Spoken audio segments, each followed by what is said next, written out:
आइए रिवीजन करने जा रहे हैं करंट एंड इलेक्ट्रिसिटी का। बच्चों फिर से ऑडियो रिवीजन आपने रिवाइज कर लिया होगा, तभी कोई फ़ायदा होगा, वरना कोई फ़ायदा नहीं होगा। ठीक, करंट कैसी क्वांटिटी है? Current is tensor quantity. Current ना तो स्केलर है ना तो वेक्टर है, क्योंकि करंट वेक्टर की तरह बिहेव तो करती है बट उसके लॉ को फॉलो नहीं करती, इसलिए करंट को हम टेंसर क्वांटिटी कहते हैं। Current is tensor quantity. ठीक है, फिर उसके बाद कुछ छोटी छोटी बातें बता दे रहा हूँ सर। करंट बेसिक क्वांटिटी है, चार्ज बेसिक नहीं है, करंट बेसिक है। ठीक, फिर आपको किरचॉफ लॉ की बात कर दें। किरचॉफ लॉ बहुत डायरेक्ट पूछते हैं। Kirchhoff law based on, Kirchhoff का जो पहला नियम है वो बेस्ड है कंजर्वेशन ऑफ चार्ज पे, और किरचॉफ का जो दूसरा नियम है वो बेस्ड है कंजर्वेशन ऑफ एनर्जी कॉन्सेप्ट पर। ठीक, sigma V is equal to potential is equal to 0। ठीक है, the value of resistance based on shape and size. Resistance की वैल्यू शेप और साइज पे डिपेंड करती है, जबकि स्पेसिफिक रेजिस्टेंस की वैल्यू शेप और साइज पे डिपेंड नहीं करती है। The value of resistance based on shape and size. ठीक, स्पेसिफिक रेजिस्टेंस शेप और साइज पे डिपेंड नहीं करता है। ठीक, फिर आपको याद होगा चार्जिंग एंड डिस्चार्जिंग। अगर किसी बैटरी के पॉजिटिव टर्मिनल से, किसी बैटरी के पॉजिटिव टर्मिनल से अगर करंट बाहर निकल रही है, पॉजिटिव टर्मिनल से बाहर निकल रही है, तो हम कहते हैं कि वो डिस्चार्जिंग हो रही है। और अगर किसी बैटरी के पॉजिटिव टर्मिनल से करंट अंदर आ रही है तो हम कहते हैं कि वो चार्जिंग हो रही है। तो चार्जिंग की सिचुएशन में टर्मिनल के क्रॉस का potential difference V is equal to E plus IR होता है, और डिस्चार्जिंग में E माइनस IR होता है। ठीक है सर, ये कुछ बातें हैं। फिर maximum power transfer theorem, when internal resistance is equal to external, internal की वैल्यू एक्सटर्नल के बराबर हो जाती है, तो हम कहते हैं कि मैक्सिमम पावर ट्रांसफ़र हो रही सर्किट में। Internal resistance is equal to external. ठीक है, उसी समय पे करंट भी मैक्सिमम होती है। ठीक, थर्मोकपल आपको याद होगा, इन्वर्जन टेम्परेचर, वो टेम्परेचर जहाँ पे करंट की डायरेक्शन रिवर्स हो जाती है, उसको इन्वर्जन टेम्परेचर कहते हैं।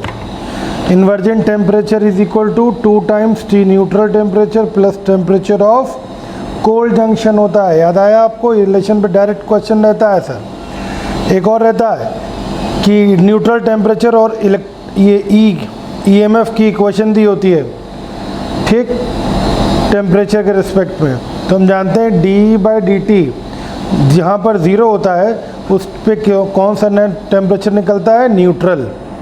dE/dt को 0 कर दें तो न्यूट्रल टेम्परेचर की वैल्यू आ जाती है। ठीक है सर, ये कुछ बातें थी। आइए अब आते हैं कुछ क्वेश्चंस पर आते हैं। कुछ क्वेश्चंस हैं जो एकदम एज इट इज़ आपके एग्जाम में रिपीट हो सकते हैं, और कई कॉन्सेप्ट लग जाएंगे, पूरा करंट इलेक्ट्रिसिटी लगभग उसमें रिवाइज हो जाएगा। ये है क्वेश्चन नंबर पहला, पढ़िए।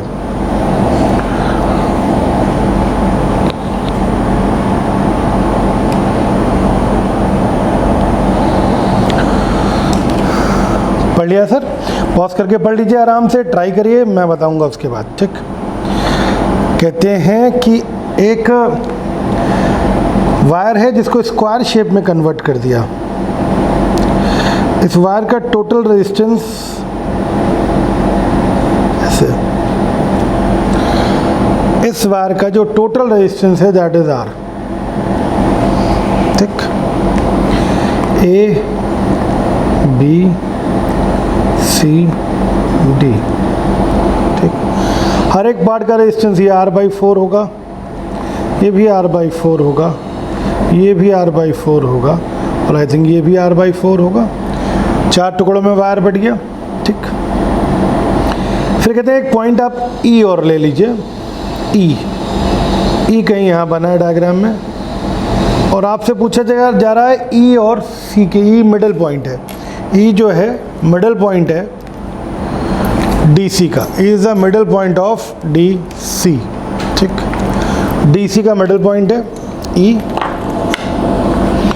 तो सर E और C के बीच में रेजिस्टेंस पूछना है, किसके बीच में? R equivalent between E and C।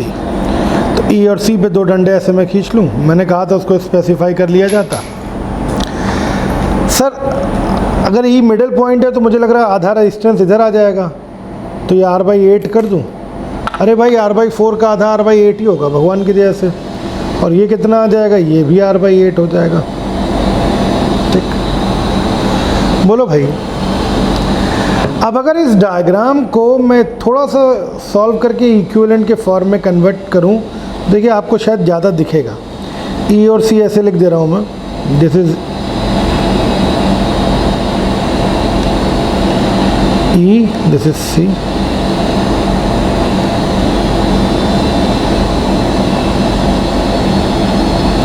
Resistance के फॉर्म में बना दे रहा हूं सर।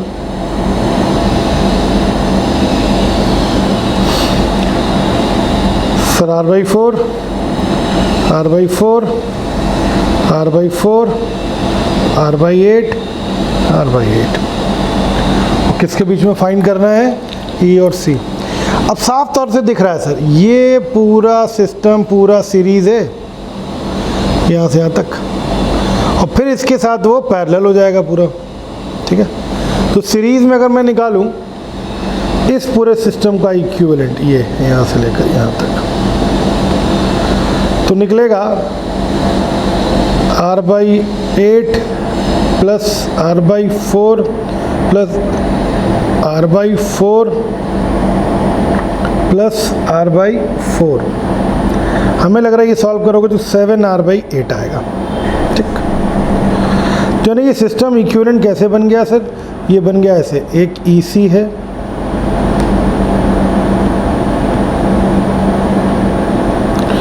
और ऊपर ये कितना इक्विवेलेंट बना टोटल?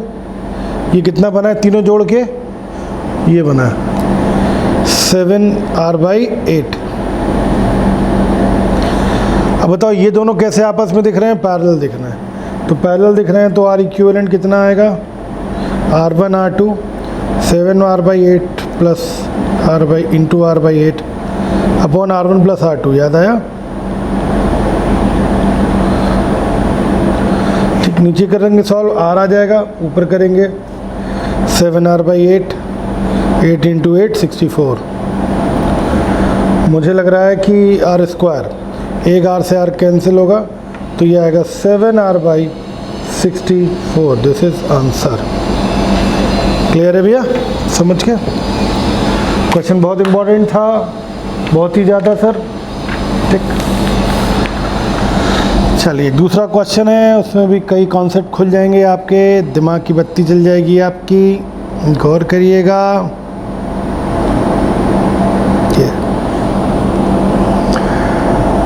फिर डायग्राम नोट कर लीजिए, बना लीजिए, क्वेश्चन पढ़ लीजिए, पॉज करके पढ़िए और पॉज करके सॉल्व करिए। ठीक, जिसका सॉल्व हो गया उसको बहुत बहुत कॉन्ग्रेचुलेशन, जिसका नहीं हुआ उसको बता रहा हूँ, बहुत आसान क्वेश्चन है।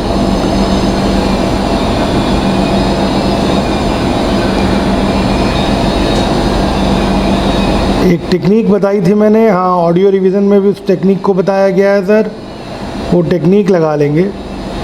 फिर कहूँगा बिना ऑडियो रिवीजन के कुछ भी नहीं होगा, कृपया ऑडियो रिवीजन करने के बाद ही वीडियो रिवीजन करें।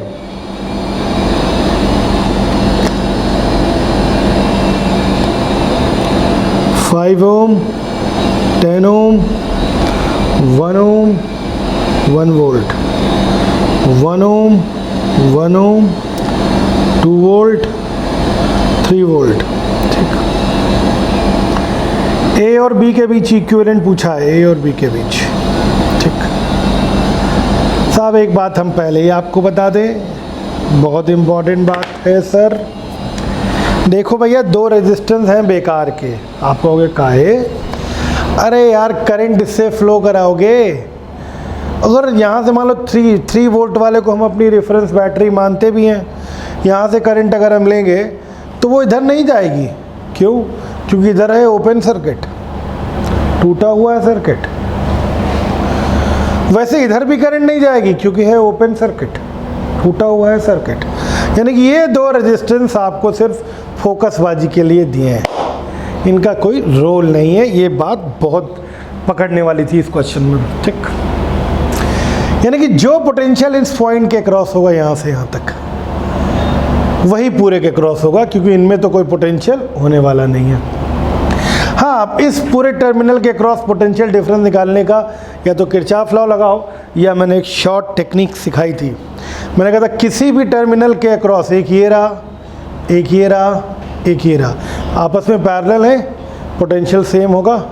तो किसी भी टर्मिनल के अक्रॉस जब पोटेंशियल डिफरेंस निकालोगे, फार्मूला बताया था E1/R1 plus E2/R2 plus E3/R3 upon 1/R1 plus 1/R2 plus 1/R3। यानी कि अगर मैं किसी भी टर्मिनल के अक्रॉस पोटेंशियल डिफरेंस निकाल लूँ, ये पॉइंट्स सब सेम होगा।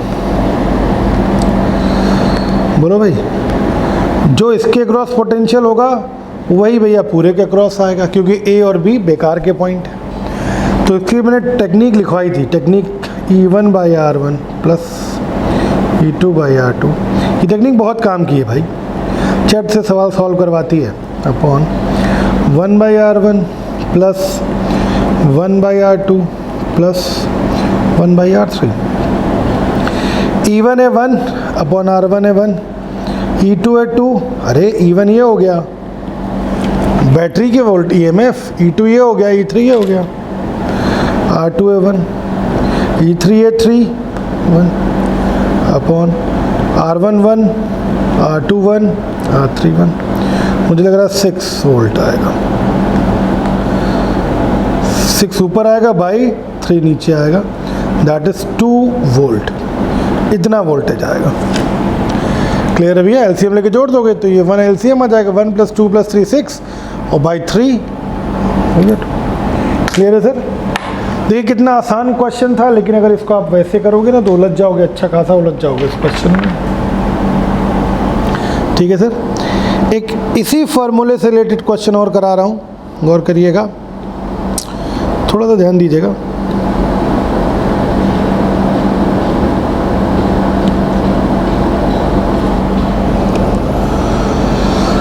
क्वेश्चन को पढ़ लीजिए,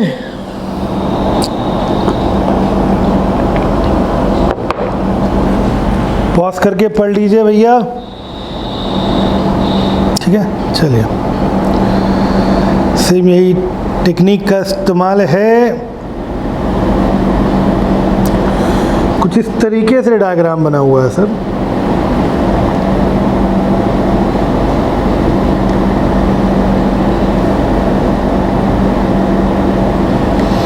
यहाँ अर्थिंग दी हुई है,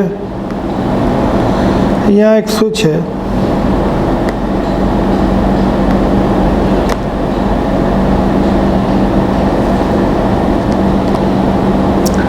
ये वोल्टेज V1 है, इस पॉइंट का 20 वोल्ट दिया है, R1 दिया 2 ओम,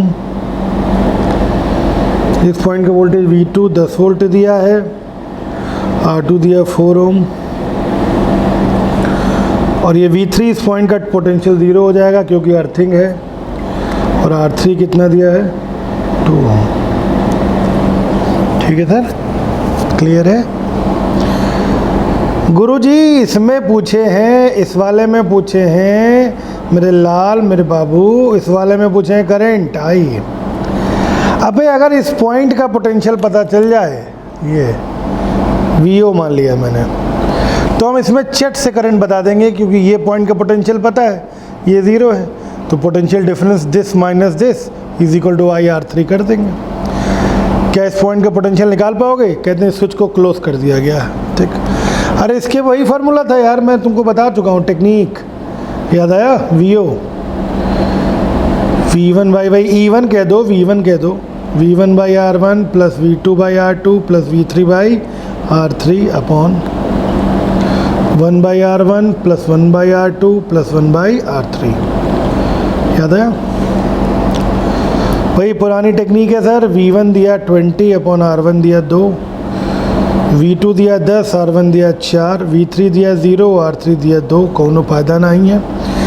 1/R1, R1 है 2, 1/R2, R2 है 4, 1/R3, R3 है 2।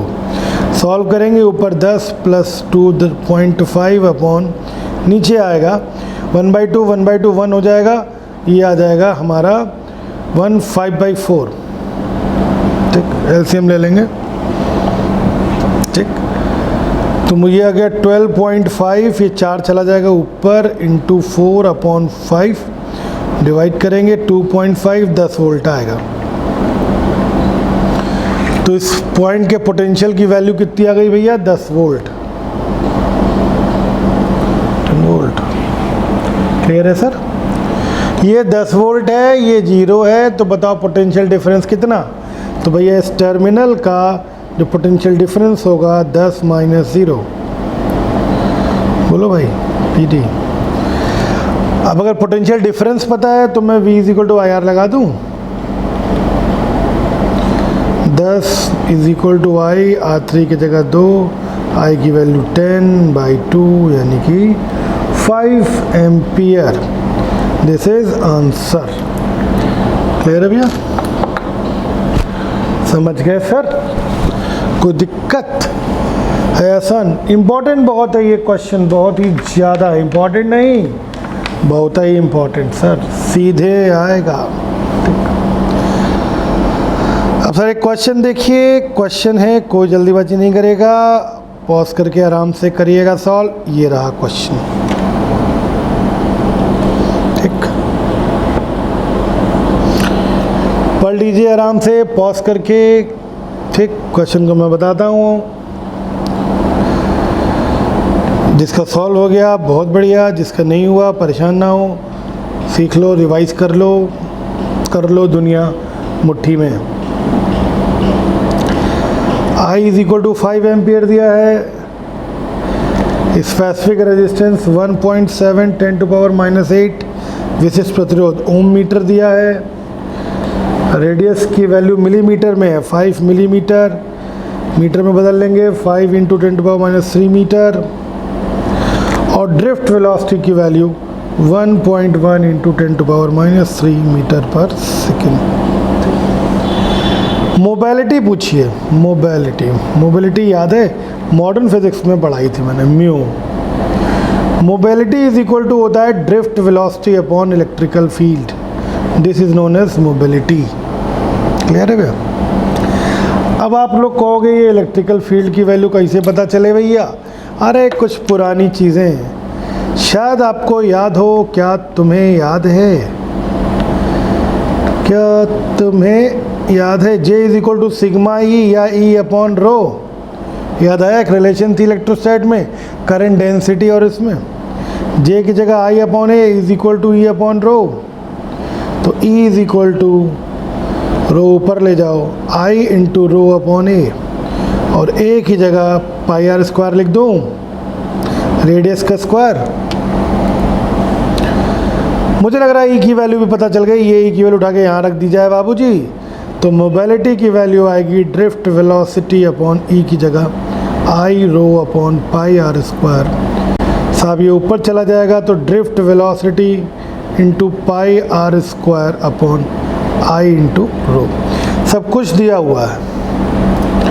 ड्रिफ्ट वेलोसिटी 1.1 10⁻³ पाई की वैल्यू 3.14, r² यानी कि 5 × 10⁻³ का होल स्क्वायर अपॉन करंट कितनी दी है बाबू 5, और रो कितना दिया 1.7 10⁻⁸। आप सॉल्व कर ले 1.1 इंटू 10⁻³ 3.14 इंटू इसका स्क्वायर करोगे तो 25 इंटू 10⁻⁶ अपॉन 5 इंटू 1.7 10⁻⁸। 10 पहले सॉल्व कर ले, तो मुझे लग रहा है 10 पहले सॉल्व करेंगे तो ये 10⁻⁹ 10⁻⁻1 आ जाएगा, इंटू 5 से ये 5 बार काट दो। ठीक, पूरा सॉल्व कर लोगे तो ये लगभग वैल्यू आएगी 10.15। तो ये अप्रॉक्सीमेटली 10.15 हो जाएगा 1 मीटर स्क्वायर पर। ठीक है भैया, दिस वन समझ गया भैया? तो दिस इज मोबिलिटी। नए टाइप का क्वेश्चन था, क्योंकि मोबिलिटी पूछ लेंगे ज़्यादातर मॉडर्न फिजिक्स में आप पूछते थे। ये करंट इलेक्ट्रिसिटी में पूछ ली थी मोबिलिटी आईआईटी ने 2019 में, तो बच्चे फंस गए थे। क्लियर है? ठीक, चलिए। सो उसके बाद एक क्वेश्चन करते हैं सर जी, ध्यान दीजिएगा। इस क्वेश्चन के बाद ये रहा एक क्वेश्चन, निहायत ही आसान है, तुरंत पढ़ते ही जवाब दे दोगे।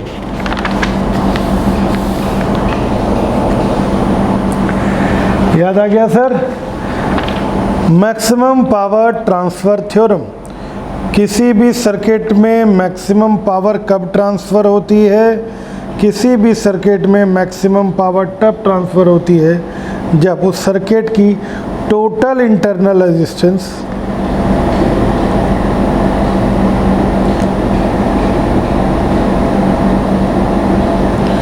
Is equal to total external resistance, total internal resistance total external resistance के बराबर होता। दिस वन, ठीक है सर? तब मैक्सिमम पावर भी ट्रांसफ़र होती है और मैक्सिमम करंट भी होती है। ये कहलाती है मैक्सिमम पावर ट्रांसफ़र थ्योरम। ठीक, चलिए। इसके बाद एक क्वेश्चन और आता है, कई चीज़ें आपकी उसमें रिवाइज हो जाएंगी अपने आप ऑटोमेटिकली। ये रहा क्वेश्चन।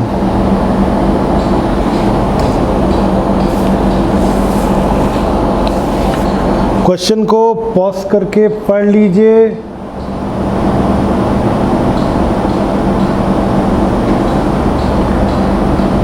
पढ़ लिया sir?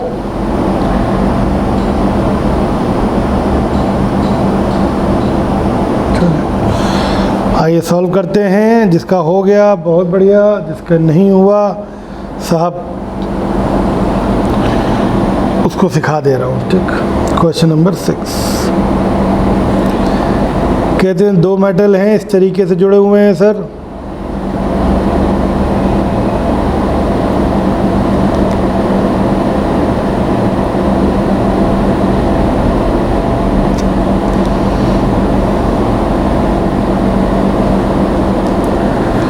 Radius r, radius 2r, length same है l/2, l/2। ठीक, करंट ऐसे फ्लो कर रही है भाई, सीरीज में होंगे तो करंट सेम होगी, I should be same. Metal की इंफॉर्मेशन नहीं है तो उसे भी सेम माना जाएगा, सेम मेटल है। मेटल सेम है तो रो की वैल्यू सेम, रो की वैल्यू सेम, मेटल सेम है ना, तो रो की वैल्यू सेम होगी सर। ठीक, क्या रेजिस्टेंस निकाल पाएंगे? यस, निकाल सकते हैं। इसका रेजिस्टेंस माना मैं, ये मेटल है हमारा ए और ये है बी। ए वाले का रेजिस्टेंस जो आएगा रो l/2, ए की जगह पाई r², 2r का स्क्वायर, यानी कि रो l/2 4πr²। ठीक है, ऐसे बी वाले का रेजिस्टेंस फाइंड करेंगे, रो l/2 इंटू πr², एरिया होता है ना, रो बराबर रामलाल याद है ना आपको, तो r बराबर रो l/, है। अगर हम कहते हैं ये रेजिस्टेंस मान लिया हमने r है, इसकी वैल्यू मैंने r मान ली, तो पता है ये अपने आप कितना हो जाएगा, इतने की जगह r रख दो भाई, या डिवाइड कर दो, r/4 आ जाएगा। ठीक, तो सिंपल क्वेश्चन ये हो गया कि एक रेजिस्टेंस ये लगा है, एक ये लगा है, इसका रेजिस्टेंस r है, इसका रेजिस्टेंस r/4 है। ठीक, अब अगर हीट की बात करेंगे, पहला ऑप्शन ये A है, ये B है। हीट का फॉर्मूला होता है I² R × T, तो A वाले में जो हीट जाएगी वो I² R/4 × T जाएगी, और जो बी वाले में हीट जाएगी वो आई स्क्वायर आर इंटू टी। तो बी वाले की जो हीट है वो ए वाली हीट की 4 गुना है। डिवाइड कर दो इक्वेशन, यहाँ से ये निकल आएगा। ठीक है भैया, तो ये दिया हुआ पहले ऑप्शन में, ये एकदम सही है। फिर से करंट डेंसिटी की अगर बात कर लें, J is equal to I upon A, तो आई तो सेम है पर एरिया अलग अलग है ना, तो यहाँ से जे इन्वर्सली प्रोपोर्शनल आर स्क्वायर आएगा।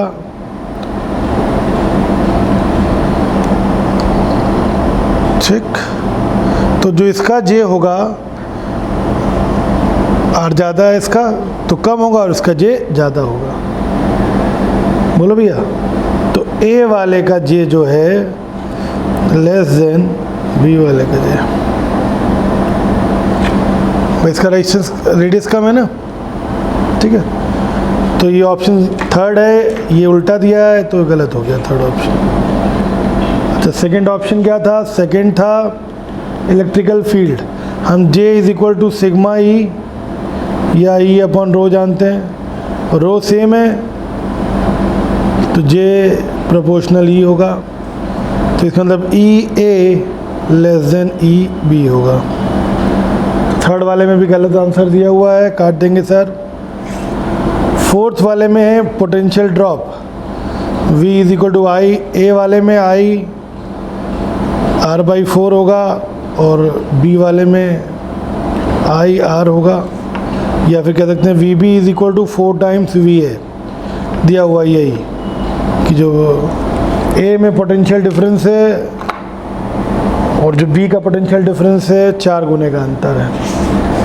क्लियर है? सही क्लियर है? चारों ऑप्शन समझ गए सर? था बहुत आसान। ठीक, अब ऑप्शन पढ़ के लगा दीजिएगा आंसर। ठीक है सर।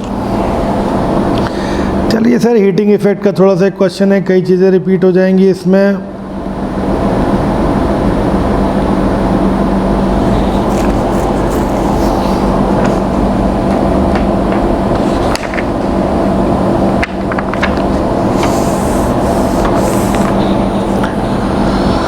पढ़ लिया अपने क्वेश्चन को, क्वेश्चन पढ़ लिया हो तो पढ़ के पॉज करके सॉल्व करें, मैं आपको बताता हूँ। जिसका हो गया उसको बधाई, जिसका नहीं हुआ सर वो देख ले, सीख जाए, उसके बाद वो करने लगेगा।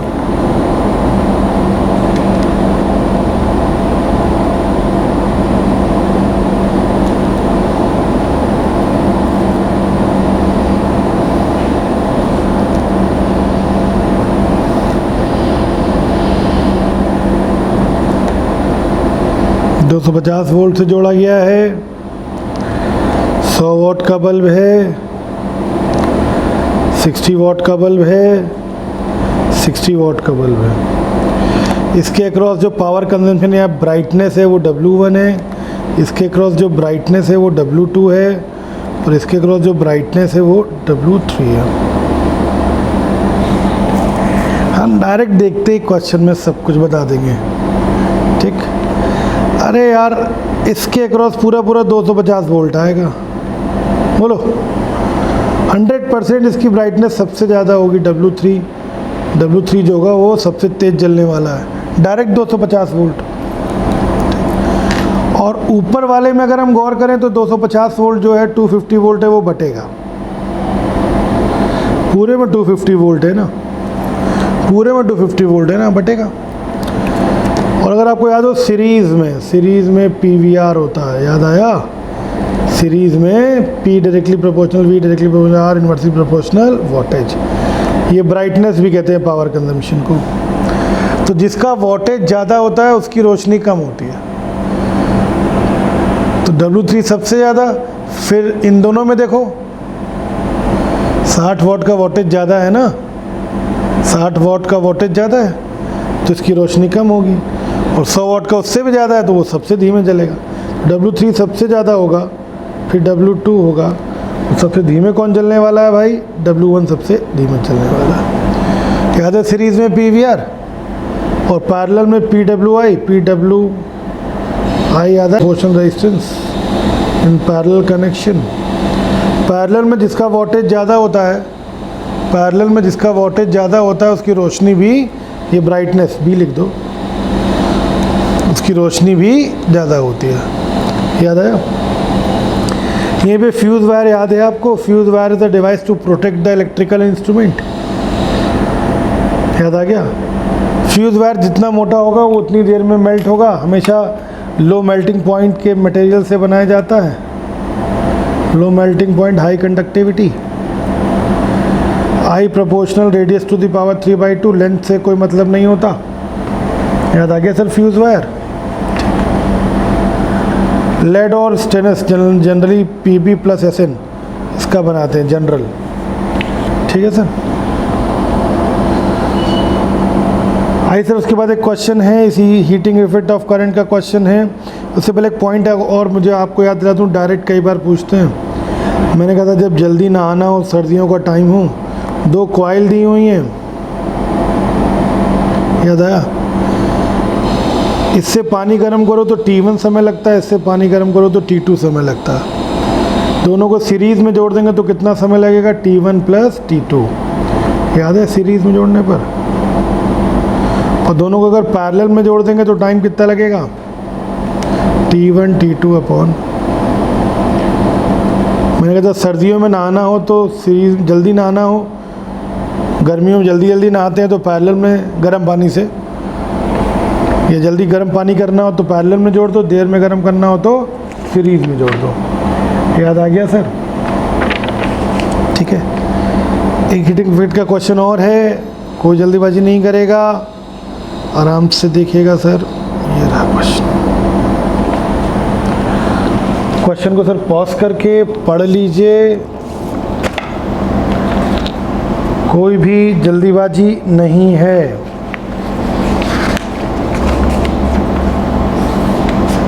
ठीक है सर?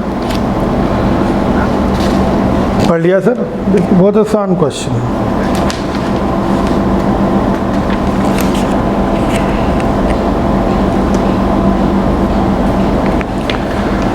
साहब क्वेश्चन कुछ इस तरीके से है,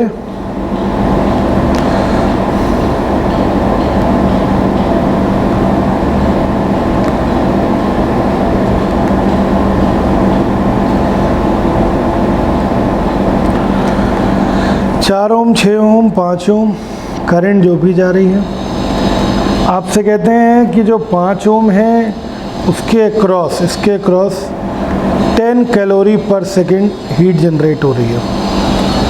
10 कैलोरी पर सेकेंड हीट जनरेट हो रही है। आपसे पूछा गया है कि 4 ओम के अक्रॉस हीट जनरेट बताइए, क्वेश्चन मार्क। ठीक, कोई दिक्कत नहीं है यार, कैसे भी कर सकते हो, चाहे करंट से चाहे पोटेंशियल से। क्या इसके अक्रॉस का पोटेंशियल निकाल पाओगे? हाँ, तुरंत निकाल लेंगे। हीट जनरेट फार्मूला पता है, heat is equal to V² upon R लगा के। हीट 10 है, V² अपॉन R, R 5 है, तो V² इज इक्वल टू 50, तो V इज इक्वल टू √50 या फिर 5√2। ये वोल्टेज आ गया। साहब जो इसके क्रॉस का वोल्टेज होगा वही मुझे लग रहा है इसके क्रॉस का भी वोल्टेज होगा, पैरेलल है ना, तो बता सकते हो इस पूरे में वोल्टेज कितना आएगा? इस पूरे में वोल्टेज आएगा 5√2। बोलो भाई, कैसे भी कर सकते हो, चाहे तो वोल्टेज निकाल लो इसके क्रॉस, और चाहे तो देख लो पूरा वोल्टेज कितना है, 5√2 है। पूरा रेजिस्टेंस कितना है, देखो इधर से, पूरा रेजिस्टेंस है 4 + 6 10, वोल्टेज कितना है 5√2। क्या है ऊपर वाले में करंट निकाल पाओगे? Yes, I is equal to V upon R, V 5√2 upon R 10, 2 बार काट लो, √2 से √2 बार काट दो, 1/√2 आ रहा। अब अगर इसमें करंट पता है तो क्या हीट जनरेट नहीं निकाल पाओगे? अरे तुरंत निकाल लेंगे। करंट पता हो तो हीट जनरेट का formula H is equal to I² into R। I दिया है 1/√2 का स्क्वायर इंटू R कितना है भाई 4, तो कितना आ जाएगा 1/2 इंटू 4, 2 आ रहा है, 2 कैलोरी। खत्म, आ गया 2 कैलोरी पर सेकेंड। क्लियर है भैया? समझ गए सर? ठीक। फिर सर एक दो फॉर्मूले थोड़े इंपॉर्टेंट है, वरना आपने ऑडियो रिवीजन में रिवाइज किए ही होंगे। एन रेजिस्टेंस ऐसे हैं, सीरीज़ में लगे हैं एन, तो पावर कंजम्पशन है PS। इन्हीं को अगर हम पैरेलल में लगा देंगे एन को, तो पावर कंजम्पशन हो गई PP। तो कहते हैं कि बताइए क्या रिलेशन होगा, तो power consumption in parallel is equal to N square power consumption in series होता है। याद आया सर? ठीक, क्लियर है भैया साहब? Joule heating effect irreversible process है, याद रखिएगा। Joule heating effect is irreversible process, Seebeck effect is reversible process. Clear है भैया? ठीक है। लॉन्ग डिस्टेंस पावर ट्रांसमिशन हमेशा हाई वोल्टेज पर होता है, क्योंकि हाई वोल्टेज पर करंट जो पावर का लॉस है वो कम हो जाता है। ठीक। फिर एक दो गैल्वेनोमीटर को एमीटर में कैसे बदलेंगे, तो एमीटर में कन्वर्ट करना है या वोल्टमीटर में कन्वर्ट करना है।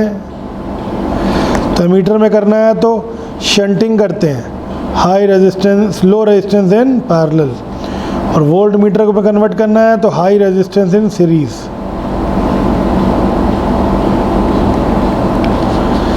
सीरीज में हाई रेजिस्टेंस जोड़ देते हैं। याद आया? फिगर ऑफ मेरिट क्या होता है? Inversely proportional of current sensitivity is known as figure of merit. और करंट सेंसिटिविटी क्या होता है? निडल कितना घूमती है अपॉन कितना करंट है, थीटा अपॉन आई। मीटर की निडल कितना घूमती है upon I, this is known as current sensitivity. साहब पोटेंशियोमीटर को आइडियल वोल्टमीटर क्यों कहते हैं? क्योंकि पोटेंशियोमीटर में करंट फ्लो नहीं करती। Potentiometer is ideal voltmeter.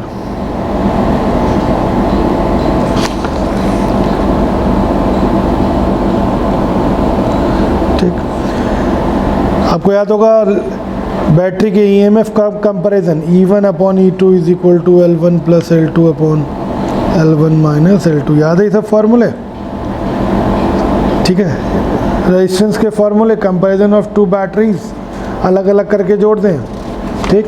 और जितना मैंने बुकलेट में, कॉन्सेप्ट वाली बुकलेट में मैंने क्वेश्चन कराए हैं, बस उतने ही कर लेना, उतने से ही तुम्हारे एग्ज़ाम में सारे क्वेश्चन आने वाले हैं। ठीक है सर? उससे ज़्यादा तुमको कुछ भी नहीं करना है। बस वोल्ट मीटर, एमीटर, पोटेंशियोमीटर और मीटर ब्रिज के जो क्वेश्चन मैंने कराए हैं 5-10 बस वही रिवाइज कर लीजिएगा। ठीक। This is end of current and electricity. ठीक। अगला चैप्टर होगा मैग्नेटिज्म। तब तक के लिए आज्ञा दीजिए। All the best. अच्छे से पढ़ाई करिए, बढ़िया करिए आपका एग्ज़ाम या टेस्ट। ठीक है?